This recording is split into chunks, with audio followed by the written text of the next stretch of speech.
All right. So some announcements agenda wise.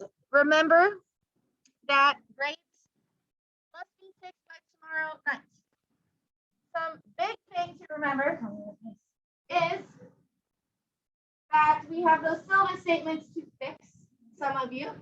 And remember, it is a whole group issue. So even if your slide is perfect, you might want to go back on there. You might want to go back in there and make sure everybody else's is perfect.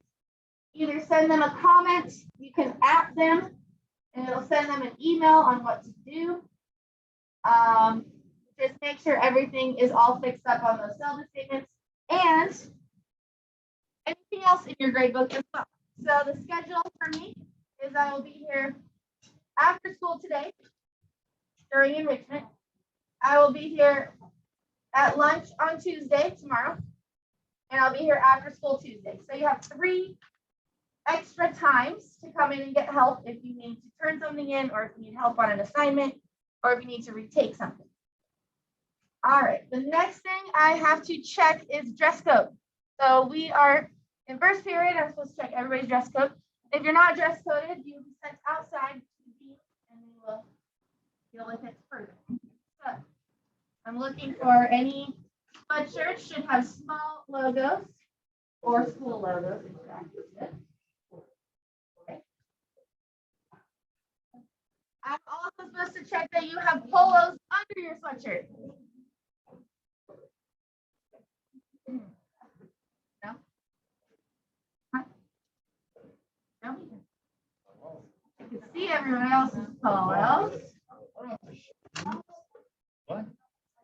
That is a thing. I was reminded by one of the deans that said that they should be able to pull your polo out of the top and prove that you are wearing a polo. That's gross, and I don't want to even think about that. So tomorrow I'm checking for a polo, Alan, because I know that's a thing with you. Also, shoes. You should have either be shoes or have backs on the sandals.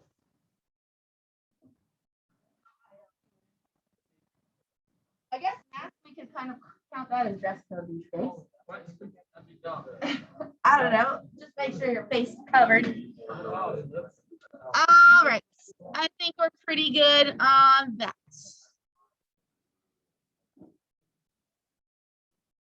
Okay. Let's get going on our notes. Actually, we need to go over the 3 organelles. I'm going to call 3 people. Each person will give me an organelle and its function. And it's really important that nobody else is talking during this time.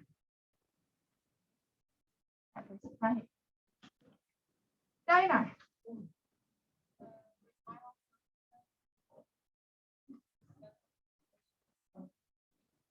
Very good. I like that short and sweet definition of what it does. Mitochondria uses cell respiration to make ATP. Wonderful. Oh yeah.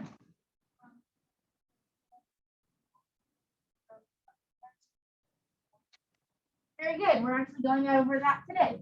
Transport vesicles moves stuff, could be proteins or lipids or molecules inside of the cell, mainly from the ER to the Golgi. Or it could be from the ER to somewhere else in the cell. All righty. Damian, give me our 3rd organelle and its function.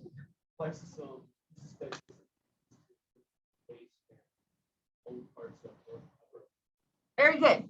Lysosome are digestive juices. Probably want to know the word enzyme in there. In the juice are enzymes, and they are there to break apart things that we don't need anymore. Your Unit 4 test is Tuesday. Sorry, I forgot to change it in Google Classroom. That was my bad. But we talked about it on Friday, right? So hopefully you knew that. But let's do that. We got to finish those up today so you can get your notes turned in tomorrow. Your syllabus statement should be done by tomorrow. And your test happening tomorrow. So here we go. What? Just like all your other tests. Wonderful. Raise your hand if you watched that video. Two people. I do have to say, I apologize. I couldn't send any reminds. I had my baby shower Saturday, and then I had maternity photos Sunday, and I didn't get back home till 11 o'clock last night. So I had a busy weekend. So I'm sorry that I did not remind you, but it was the video on slide 94. So if you did not watch that at home already, please watch this tonight. I'll try to send you another remind tonight to watch it. It's a very good video. I need you to watch it. Okay. So we are starting here on this page, 1.4U3. Who's on the right page? Oh, you guys are on your organelle pages. I guess that makes sense. Very good. Already filled out. Wonderful. Page 9. Those are amazing. I love it. Good job. You're all ready to turn that in tomorrow, huh? Wonderful. All right. Cool. I'm glad we're all on the page. My question is, did it take talking to get there? Should not have. Okay. Where it asks for 2 reasons for vesicle movement, these are your 2 reasons. Because one reason is to transport, which is moving molecules between locations inside of the cell. So transport vesicles, these are your 2 bullet points on the top of that page. Transport vesicles to move molecules between locations inside of the cell. That's your main difference there. Move inside of the cell.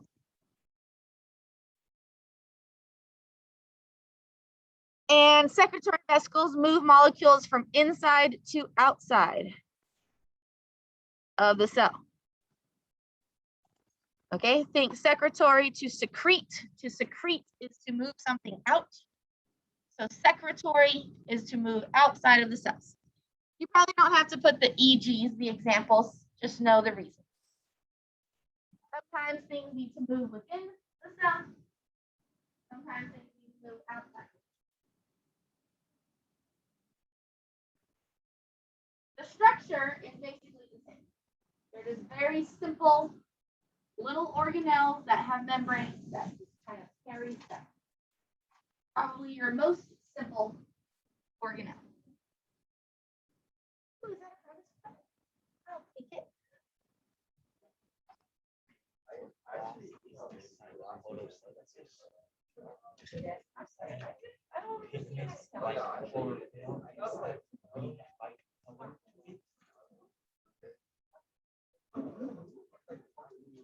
But did you know that I'll double check that it's the thing because I know I had an email with your mom, so that should satisfy all the time. Yeah, the notes will be due tomorrow. Syllabus statements tomorrow. If I ever forget, if I change the date of a test, the notes are always due on that day. No, for industrial and other purposes.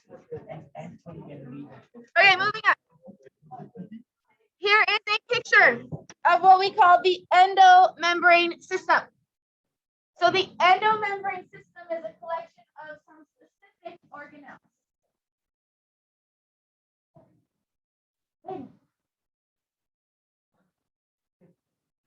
So specifically, starting with the nucleus, because this is where we find the instructions to make stuff. The 2 main things we're focused on in the endomembrane system is making proteins and lipids. So we should know the difference between where proteins and lipids get made. In terms of the ER, which one makes proteins? In terms of the 2 ERs, the rough makes proteins, and what makes lipids? Smooth. Okay? So proteins made in the rough ER, fats like lipids are made in the smooth ER. Both of those are part of the endomembrane system. Okay? The instructions for all of those proteins and lipids that are being made in your cells are in the nucleus. So we start there. Okay, then we have in the rough and smooth yard those proteins and lipids are being made. After they are formed, they go into a transport vesicle, which takes them then into a Golgi. Hold on, I have a picture for you. In the Golgi, we have the organelle function for that. It packages and modifies, right? And then from there, the product can actually either be taken somewhere inside of the cell. So maybe you're making a protein that that cell needs. It'll go into a secretory vesicle and go somewhere else in the cell. I mean, a transport vesicle. If that product needs to be transported out of the cell, it can go to a secretory vesicle and go to the plasma membrane. And that would be the end of your endomembrane. So kind of the flow of the endomembrane system is starting in the nucleus, then to one of the ERs, then to a transport vesicle, then to the Golgi, then to another vesicle, either transport or secretory. And if it goes to a secretory vesicle, the ending would be the plasma membrane, which is then secreted out of the cell. You want to know this flow. So as you can see, you do have an image, and we will label that in a moment. Here's your definition. The second thing you're writing on your packet. The endomembrane system. To break down that word, membrane, you kind of know this word already, right? Endo. There's another term in biology where we see this root word. What is it? Endoplasmic reticulum. Okay, good. There's another one. I actually wasn't thinking of that one. You probably haven't heard it since freshman year. Endocytosis. Very good. Oh, sorry. It looked like he was. Sorry. Thank you, Sammy. Endocytosis. Good. Endocytosis. Endoplasmic reticulum.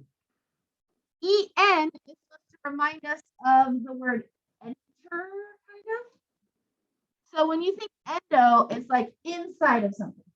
Okay. Endocytosis, if you remember, that was something coming into the cell. Endoplasmic reticulum, that's inside of your cell. And endomembrane system is going to be a system inside of your cell.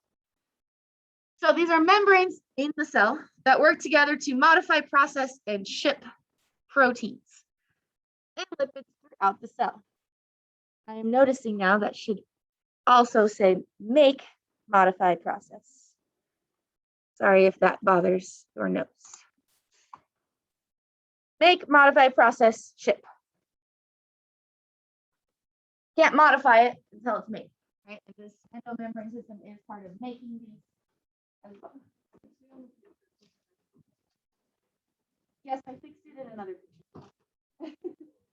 I do notice that. I can fix that there too. I noticed that this morning on this picture,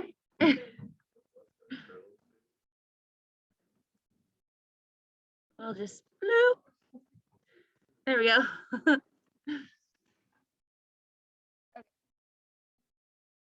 Yes, you have your transport vesicle. It had 2 transport vesicles, which not correct.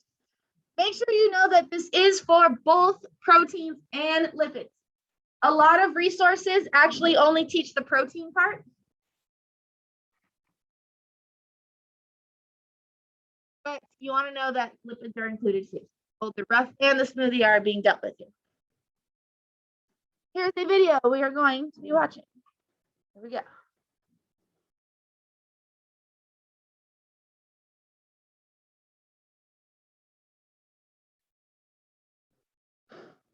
From the Golgi apparatus, vesicles move proteins to their final destination. I'm going to wait. There's kind of 2 tables that are doing a great job of talking quietly, but it is still distracting you. There's still a lot of movement and talking that's like not acceptable. So those 2 tables are making me wonder if a seating chart is necessary, which kind of bothers me because there's so many tables that don't deserve to have to move. because you're great where you are and you work well where you are? And then do we really have to have 2 tables? That ruins that for everyone. That would be terrible. I'd be mad if I was at one of the good teams. So let's get it together, 2 tables. All right.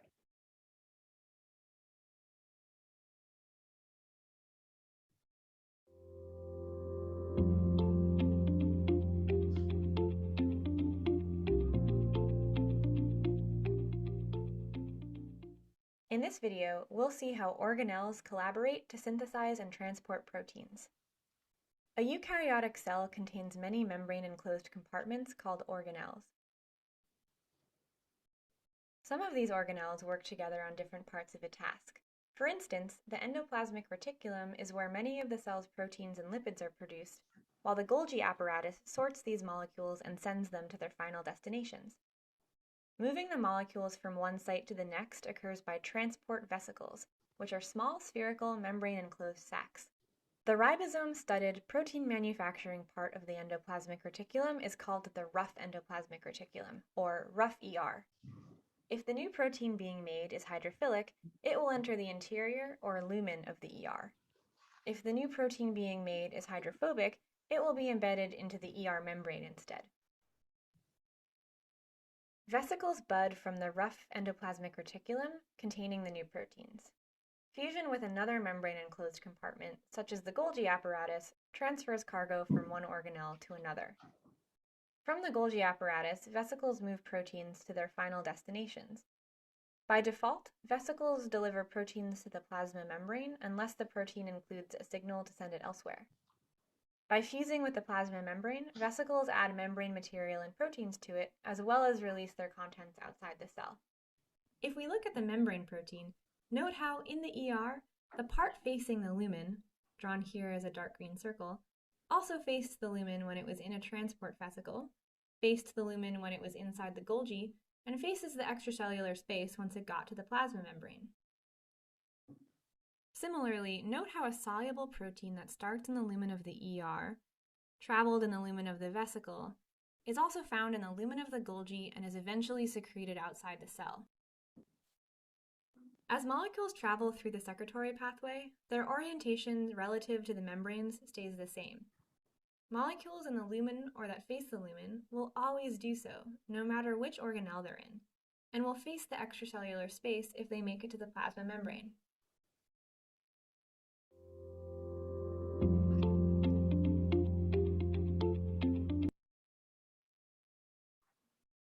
So the next thing we need to do is label. First, I would like you to please add a number 7 to your picture. It is, but we want to be specific about which one. Very good. So I'll give you a moment to look at this image and you guys can work together to fill it out. And then I will call on 7 people very quickly.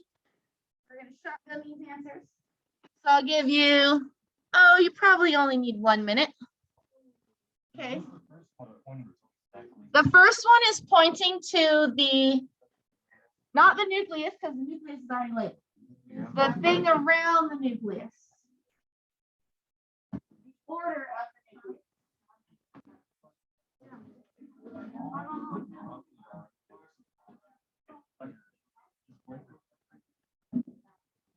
All right, I'll give you a minute 15. It's connected to the nucleus. The outside, the border of the nucleus. We call it a nuclear something.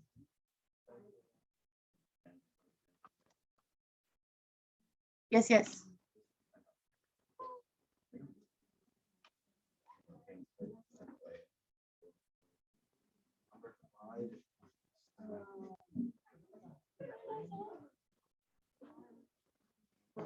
Careful with 2 and 6. 2 is pointing to the whole structure. 6 is pointing to the little black dot.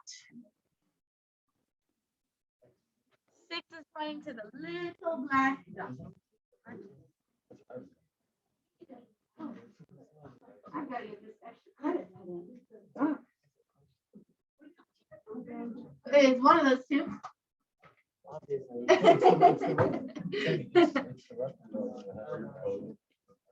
I like that reasoning, Alan.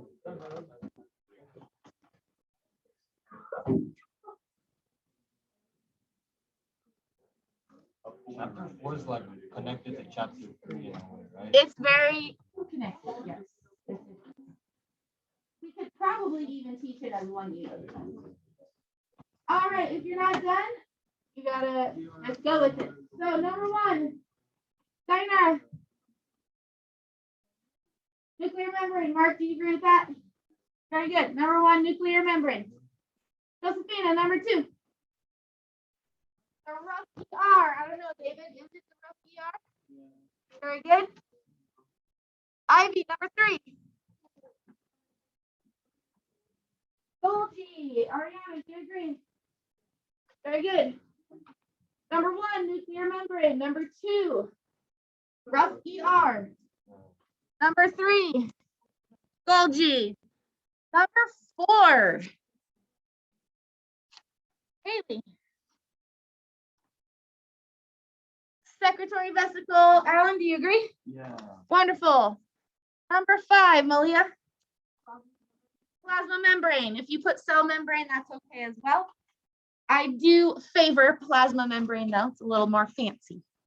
Okay. Tanya, number 6.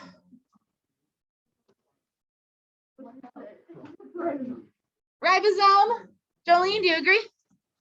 Very good. And number 7, Natalia. Transport vesicle. Very good. All right. From this picture, not only should you know the parts, but you should know the flow. Okay. So this next part, we go over the flow. This I want to show you again specifically with the vesicle movement. So what is happening here is all of these organelles are surrounded by a plasma membrane, right? Yes. Yes, you. So outside of our cell, we have plasma membrane. Surrounding your Golgi is that same structure. It's the same exact stuff, making up the same exact structure of a plasma membrane. Same with your vesicles, same with your ER, same with your nucleus. Yes. Number 4 was secretory. Secretory. Sorry, it was wrong in the notes. I fixed it. Same stuff. Okay. So we said, like in the last unit, we said one of the differences is that eukaryotes have membrane-bound organelles, right? Yeah. And this membrane structure is the same membrane. So when you have this vesicle that comes out of your rough ER and fuses with your Golgi, it's actually taking some membrane material away from the ER, and then it moves, and then it actually fuses with the Golgi. So it's almost kind of like a bubble. Like when you blow a bubble, say you have your bubble blowing stick, right? And that's all bubble stuff. When you blow, it kind of comes out, right? And then a bubble breaks off. But you still have some bubble in your stick, right? You can blow multiple bubbles. It's kind of like that. It kind of bulges out and then eventually breaks off and kind of becomes its own bubble. And then, I don't know if you've ever seen this, but bubbles can come together and connect and go back to like one big bubble. That's more rare maybe to see, but it can happen. So I just want you to see that movement. And the same thing with the plasma membrane. After it comes out of the Golgi, it's the same plasma membrane material, and then it goes to fuse with the plasma membrane, and then it adds to the plasma membrane. So the cell and its organelles are constantly having membrane material added and deleted and added and deleted. And eventually, so it's a very like fluidity, very much fluidity that's going on inside. So this is specifically going to show you the budding and the fusing of the vesicles. So they are their own structure, but they kind of can become continuous with other structures.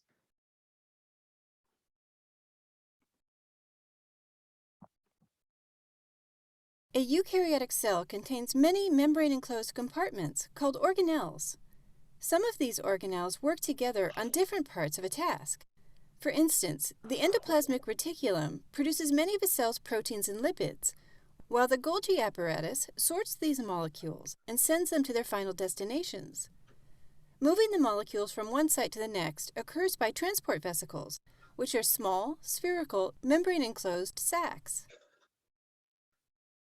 The ribosome-studded, protein manufacturing part of the endoplasmic reticulum is called the rough endoplasmic reticulum. Here, newly made hydrophilic proteins fill the interior, or lumen, of the organelle. Newly made hydrophobic proteins are incorporated into the membrane. Vesicles bud from the rough endoplasmic reticulum and capture the new proteins. Fusion with another membrane-enclosed compartment, such as the Golgi apparatus, transfers cargo from one organelle to another. From the Golgi apparatus, vesicles move proteins to their final destinations. The vesicles may deliver proteins to the plasma membrane.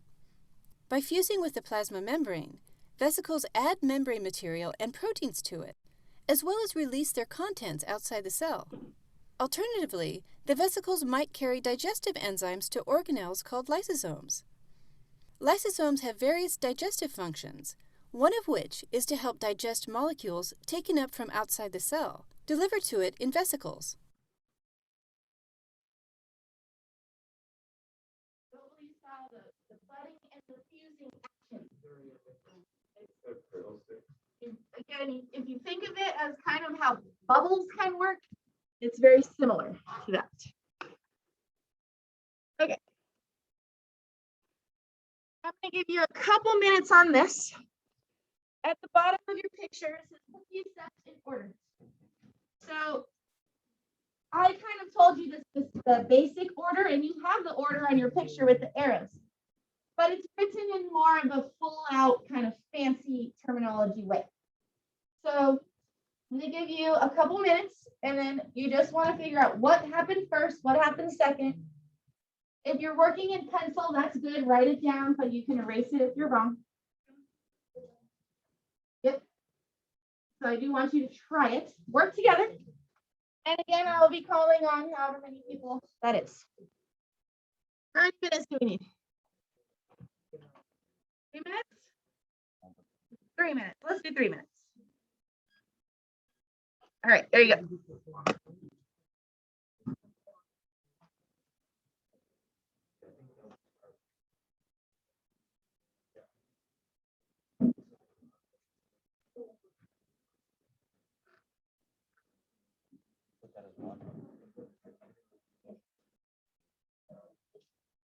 The DNA.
There's some talking that does not on topic.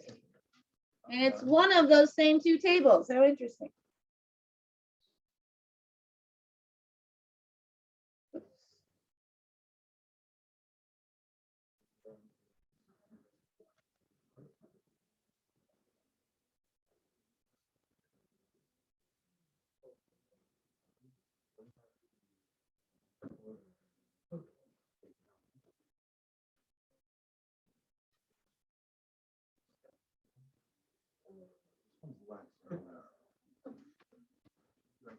Oh, you have about a minute left.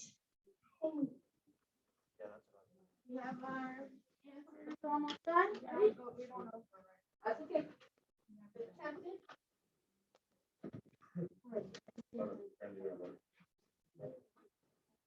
Word in a second.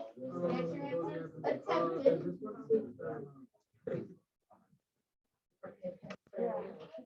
We have an idea. So your choices attempted at least. All righty.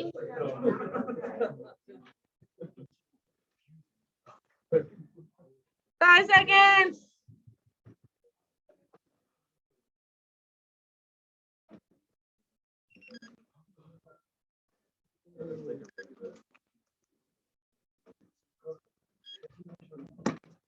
All right, it should be quiet. Let's go. I'm gonna just ask you, what is number 1? What is number 2? So what is number 1, do you think? Damian.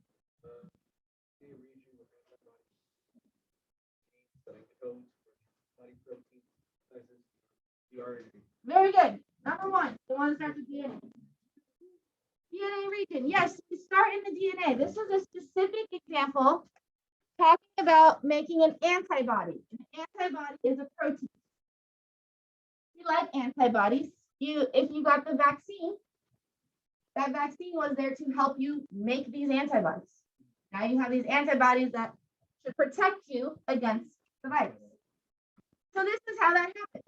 The DNA had the info that coded for the antibodies. This table, if you haven't caught on, this table is one of the tables, minus Sophia. There's a lot of movement and things and talking when it shouldn't be. So we got to figure that out. And you're looking at me like you don't understand, but there still was movement. It might not be all 3 of you all the time, but it's still at this table. You guys got to figure that out. Okay, so number 2, Janara.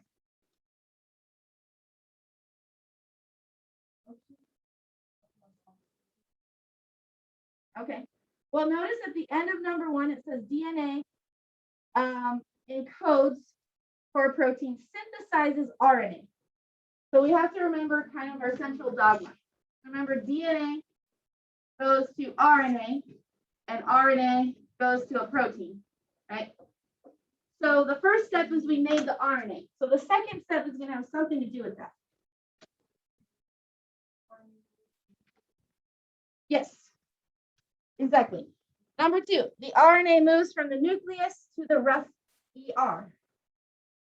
Okay, you guys all have that, number 2? Okay, number 3, Sophia.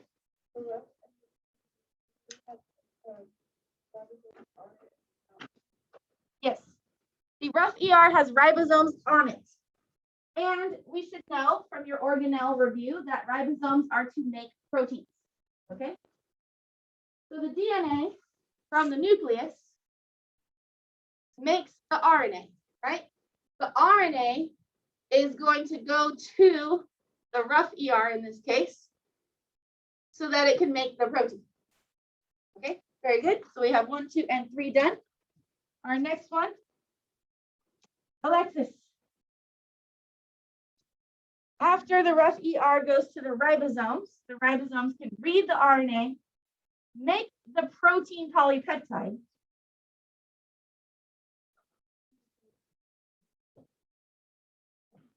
Yes. Yes. Protein polypeptide goes where? To the Golgi. Very good. So now our protein is made, but it's not finished yet. When we get into protein synthesis, we'll look more at this. The protein has been made, but it's kind of like a rough draft. So then it has to go to the Golgi. The Golgi is going to fix it up. Okay. So number 4, the protein polypeptide moves to the Golgi. Number 5, Benji. Exactly. Golgi apparatus sorts and modifies proteins. Good. Number 6, Ricky.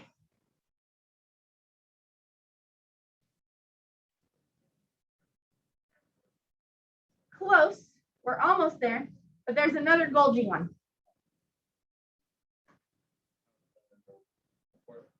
Yes. Yes, exactly. And then the one you said. Very good. So first, the Golgi is going to sort and modify.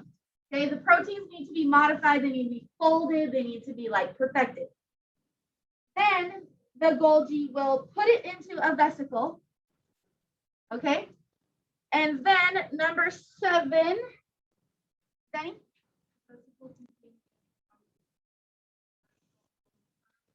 Very good. The last one, the vesicle containing these antibodies goes through the cytosol. And then the last one is the last one, the top one, right? Then that vesicle fuses with the cell membrane and goes out.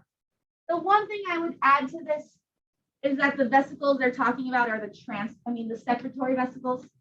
But we have that defined somewhere else, so I think you guys are good. All right, does anybody you need to say those numbers one more time to make sure we have them correct? Okay, from top to bottom, it should go 8, 5, 2, 6, 1, 3, 4, 7. Yeah. So when studying this, I would take this and I would read it to yourself in order. Okay, read number 1, then read number 2, then read number 3, and make sure that makes sense in your brain. Okay. This is the video that I did want you to watch. Thank you to people who remembered, and I will try to remind you that today.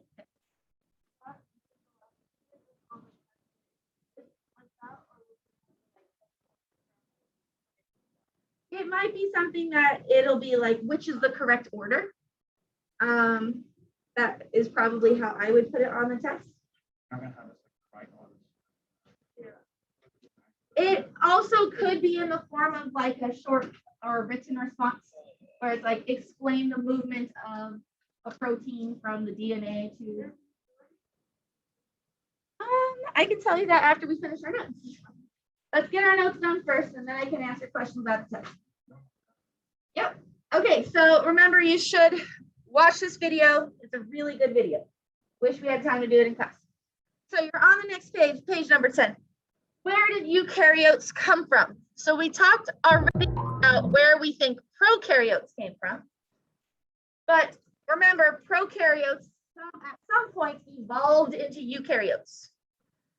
So it says on the top of page 10, the hypothesis is that eukaryotes evolved from prokaryotes. You should know this. In early prokaryotic cells, there was an infolding of the plasma membrane into the cytoplasm. We see this in some prokaryotic cells today.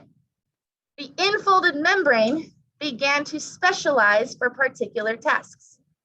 This would explain why the endomembrane system is a phospholipid bilayer, just like the cell membrane.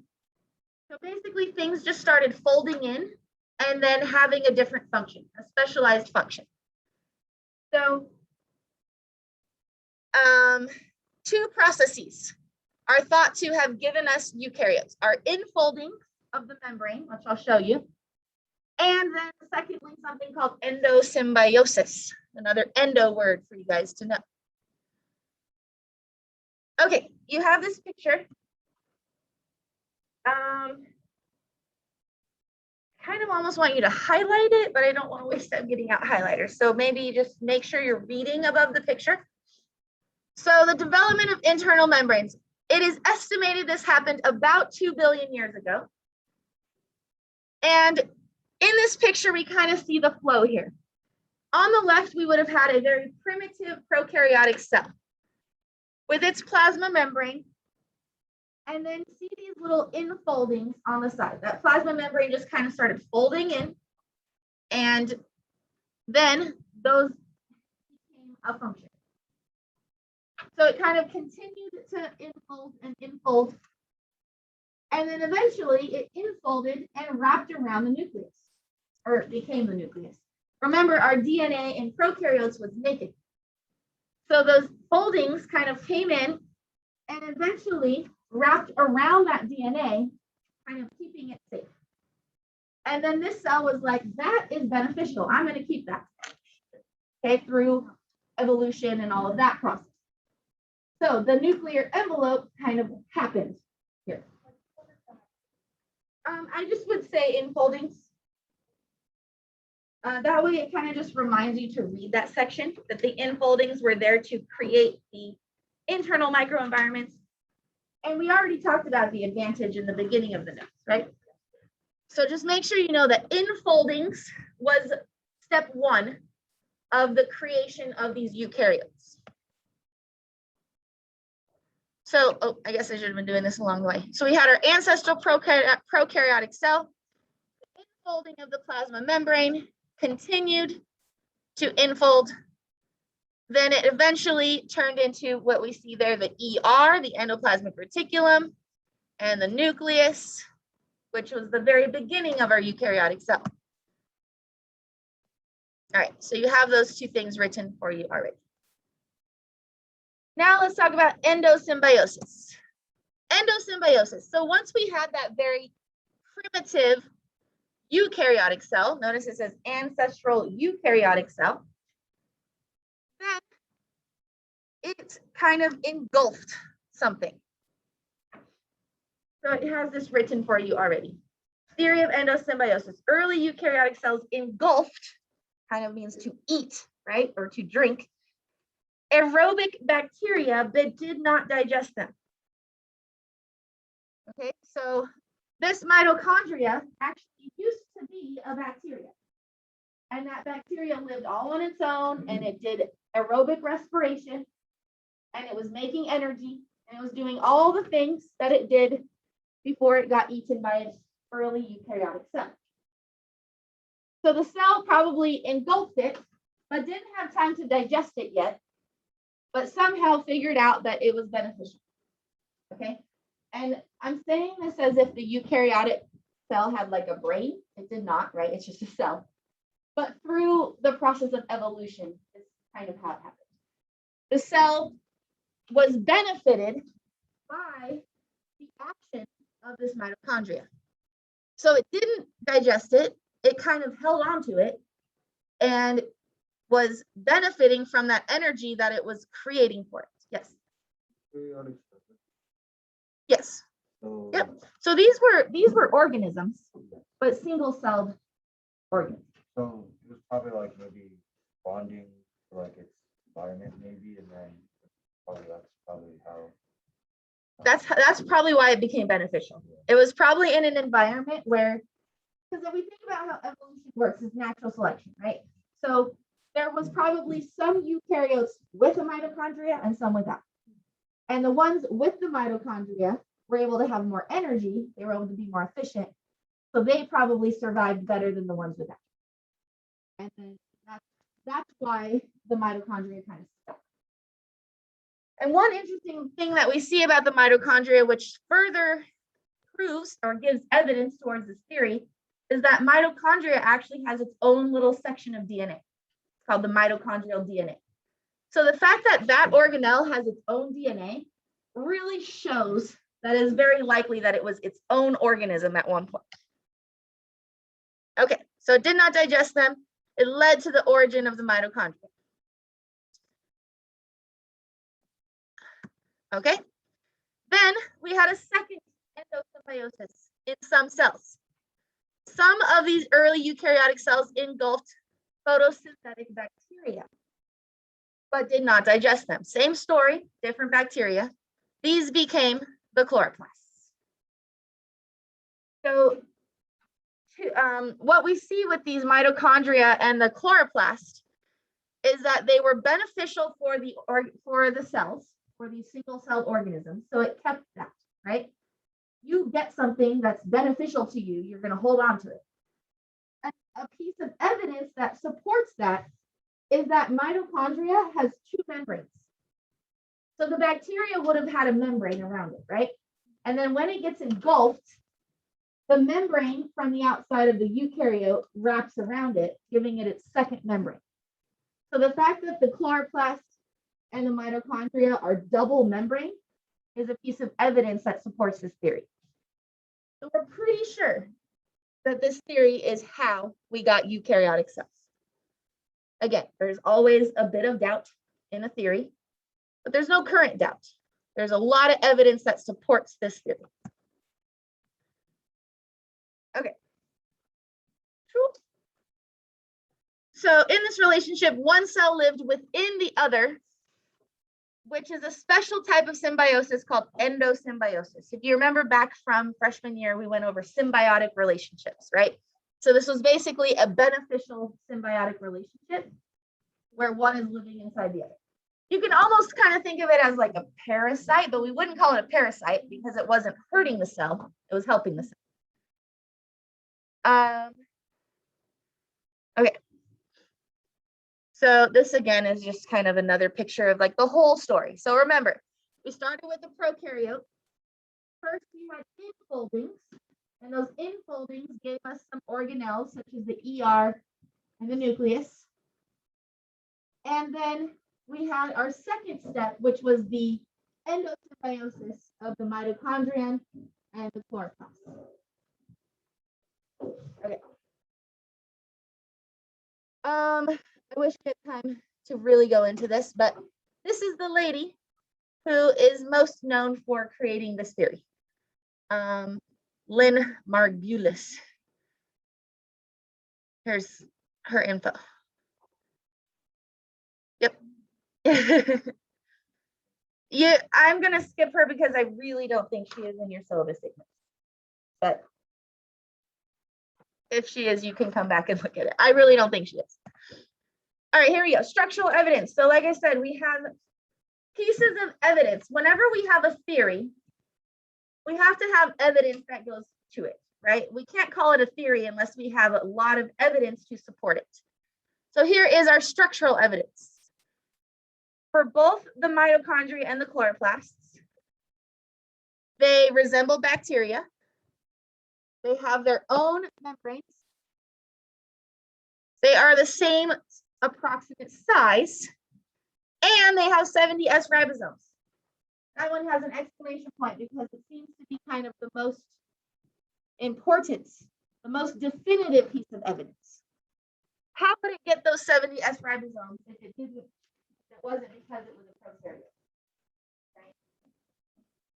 So when you think about these pieces of evidence, it seems pretty likely that this endosymbiotic theory is how we got our eukaryotes.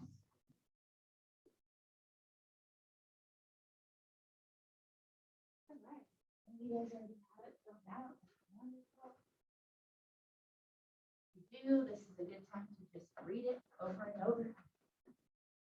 Remember your study skills, repetition, reading over and over and over is good. Writing over and over is good. Creating vocab words such as in our vocab Google Meet. Okay.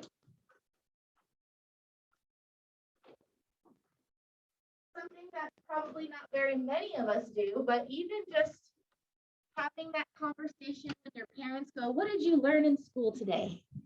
How many of you say, nothing, or not much, or to be like, oh, we learned about cells. Maybe take that conversation deeper. Maybe really think back, what did I learn in first period? And then you could say, well, I learned that eukaryotes came from prokaryotes. These are the processes. These are the evidence pieces, right? Actually, just talking to people about what you learned is the best way to remember it. Yes. I'm not sure if it has an order. I think they show it in that order because when we look at plant cells, well, yeah, that's not necessarily. That's a good question. When we look at plant cells, we know it has both, right? But the chloroplast definitely could have come first. That's definitely possible. All right, our genetic evidence that both mitochondria and chloroplasts have circular naked DNA, which remember was prokaryotic DNA, is circular and naked. And the DNA shares common sequences with modern prokaryotes. So even more evidence making this like, it's almost like, how could you argue that this is correct, right? There's always people that want to argue things, but it's kind of hard to argue against this evidence.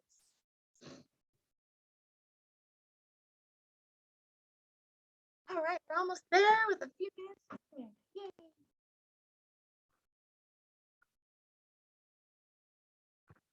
Everything.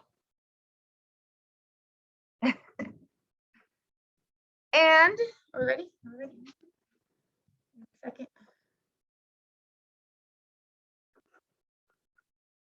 Functional evidence.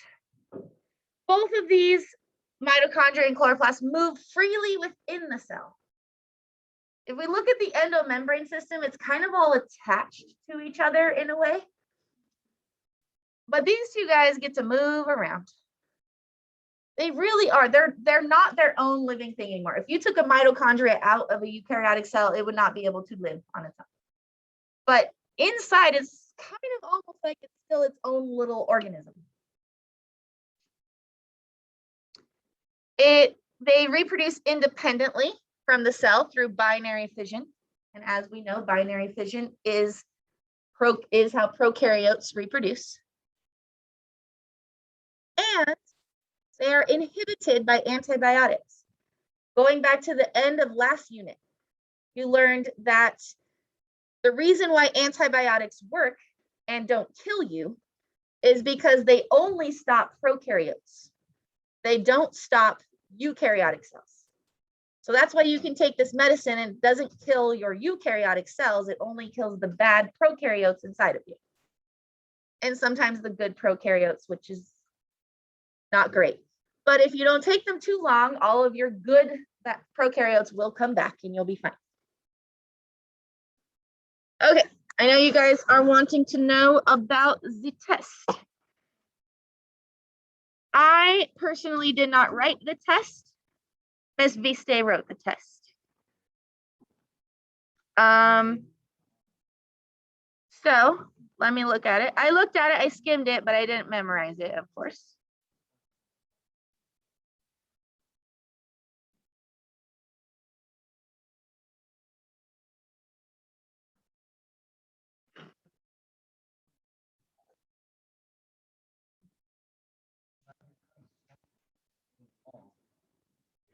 What? I cannot let this be on the screen. All right. So you should definitely, okay, let's see. First of all, stats. You have multiple choice, 12 multiple choice, and, oh, this is not a super long test. 12 multiple choice and 3 short answers so far. I actually will probably add the questions back. I'm thinking maybe 20 multiple choice. Not adding 20 total. 20 total and 3 written responses. Are they hard?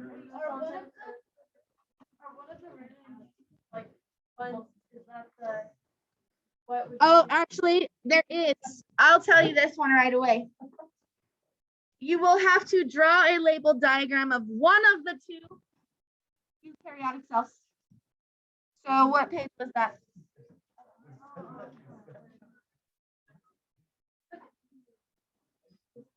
It's not the excretory or the palisade. Although the one you drew wasn't excretory. Page 7. Study page 7. We'll put it that way. Study page 7. That Alan's ready. These pictures are beautiful.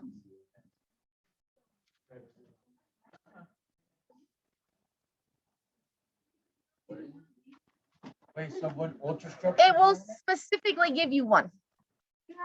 I'm not going to tell you which one right now. It will tell you either draw a eukaryotic plant cell or a eukaryotic cell. It's not, it does say diagram, which is different than drawing, remember? So you won't have to do the special title and the scale bar and all of that fancy stuff. And labeling. Yes. I would say draw as many as you can. Yes. Let's see what else. There will be a written response on proc versus euc. Okay, so that's kind of a combination of unit 3 and 4. Also a written response on endomembrane system. Ooh, that one's worth 8 points. Really study that endomembrane system. Definitely know your organelles. There is a written response on organelle functions. It will say, it is a state question. Let's go over state. State questions where it says state this function. You can write too much. If it says state the function of the mitochondria, I would like to go back to what Dianara said. Does cell respiration to create ATP, like short and sweet. Okay? So remember to read your command terms carefully. I think that's it. That's all for the written response.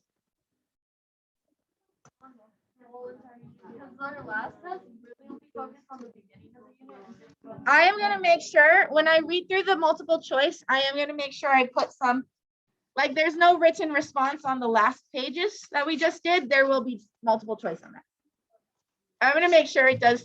Yeah, sometimes tests don't hit everything, but we're always going to. Yes. The lady is not on there. Yes.